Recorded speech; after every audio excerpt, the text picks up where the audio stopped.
Born in Yellowknife, Northwest Territories, James Anderson is a former park planner with the BC Parks branch who has a master's in regional studies and a passion for provincial parks, especially BC's provincial parks. He is the creator of a coffee table book called British Columbia's Magnificent Parks, the First 100 Years. It is my pleasure to welcome James Anderson to Studio 4 to tell us more. A beautiful book it is. Yes, I'm particularly pleased with the photographs that are in it, but at the same time, it also tells the story of where our magnificent park system came from. And BC is particularly a world leader in the protection of its special places. I don't think most people realize the size of British Columbia and the diversity. You know, when you tell people, BC is larger than Washington, Oregon, and California put together. So there's a lot of special places in British Columbia that are now, after 100 years of activity, are now protected. And so residents here can take great pride in the fact that those special places are protected and will be around for all future generations. And some of our provincial parks are bigger than European countries. The parks are bigger than the countries. Yes, two or three of the clusters of parks are enormous, Tweedsmuir and the Musqueam-Kachika particularly.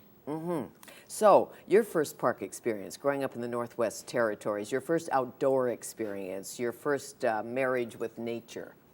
Well, I grew up on the shores of Great Slave Lake, which is a pretty big lake, and of course winter in the far north and how dark it is.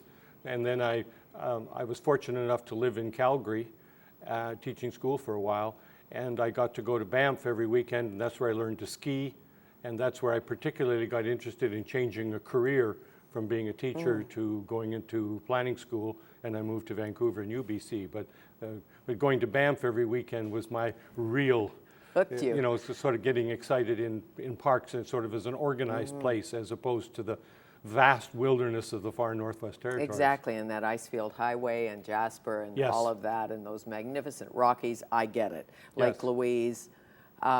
Wardens, characters, the great characters of the parks. What's the difference between a national park and a provincial park, essentially? Well, particularly, national parks are actually federal territory. So they're really, they're not part of British Columbia anymore, and they're not administered in the rules and regulations and for land use don't apply in a national park. Like Banff is really not part of Alberta. Probably drives Albertans crazy because you know, it's a federal territory, whereas provincial parks are still part of the Crown. They're both public lands, but they're administered, one by Parliament in Ottawa and the other one's by Parliament in Victoria. I had the privilege of living in Jasper National Park for 10 years or so, and I'll tell you what, when you have to do something in the park, you have to go to Ottawa. Yes. So back to BC, beautiful BC. You had a front row seat to the beginnings. Well, you probably not the very beginnings, but you know about the beginnings of our provincial parks. Who explored? Who started? Who had the vision? Well, the national parks in the United States and in Canada had about a 10 to 20 year head start on parks in British Columbia. Our first park came with a reconnaissance of Strathcona in 1910, 1911, whereas the national parks in Yellowstone, Yosemite, Banff, etc., had been created about a decade earlier.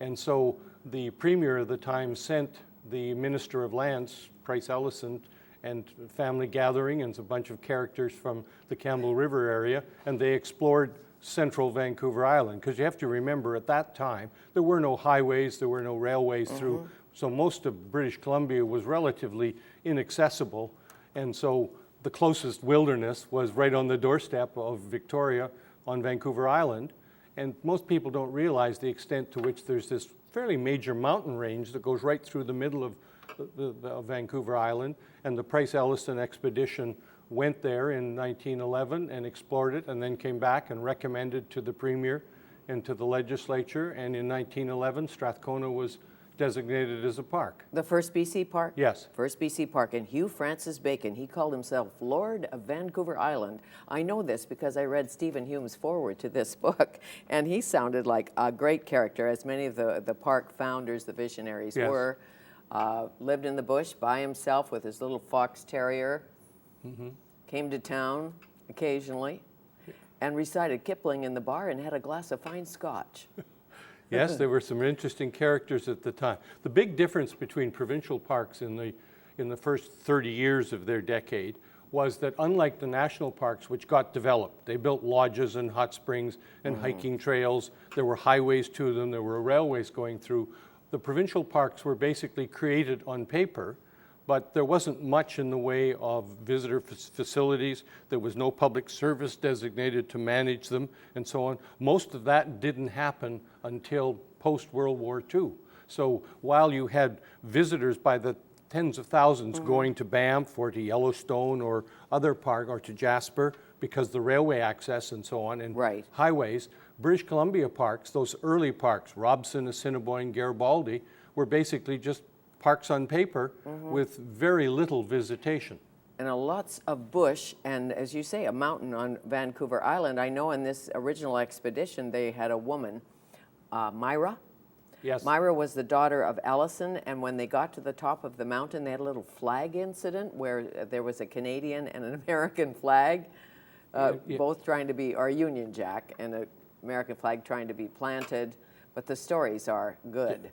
In this book, I was fortunate enough that Stephen Hume wrote the introduction, and Stephen tells the story of the Price-Ellison expedition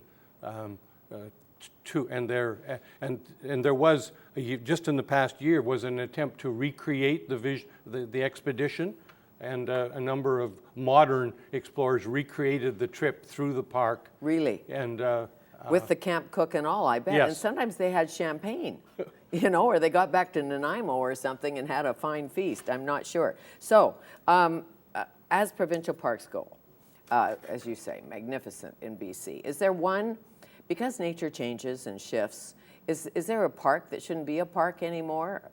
Should we, say, that was a good idea at the time, but it shouldn't be a park now?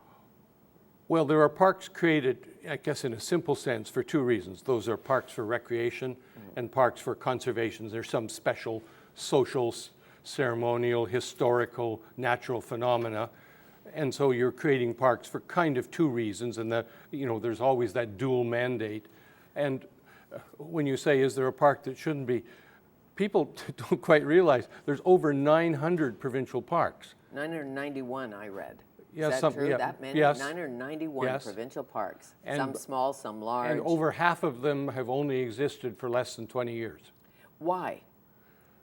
NDP or visionary? The park system has grown in fits and starts over the years. There was the early ones, Robson, Garibaldi, Assiniboine, and Strathcona.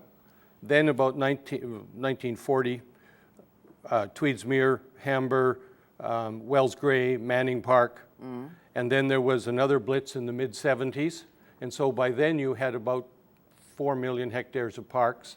And then in 1991, if you remember, Premier Mike Harcourt wanted to end the war in the woods. That's right. Because there were so many protests and complaints about forest practices. And Clayoquot and everywhere else. And so at that point in time, the government of British Columbia adopted the UN standard expectation of 12% protected areas, which came from the Brundtland Commission. And so they said, we will be the first province in Canada to reach 12% protected areas.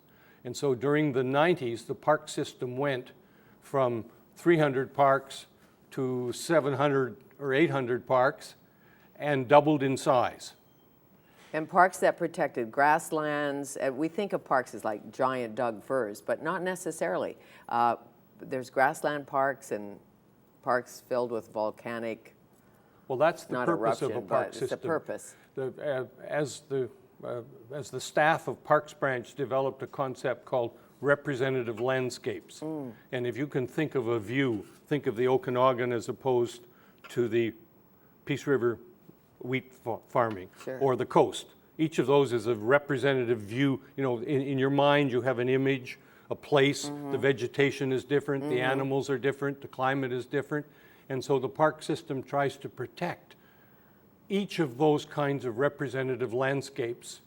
And over time there have developed even more sophisticated ecological biogeoclimatic classification systems, and the park system tries to represent each of those as they are found in British Columbia. Absolutely. Save a spotted owl or two, a frog. Which is a challenge because BC is so large, and number two, it is so diverse.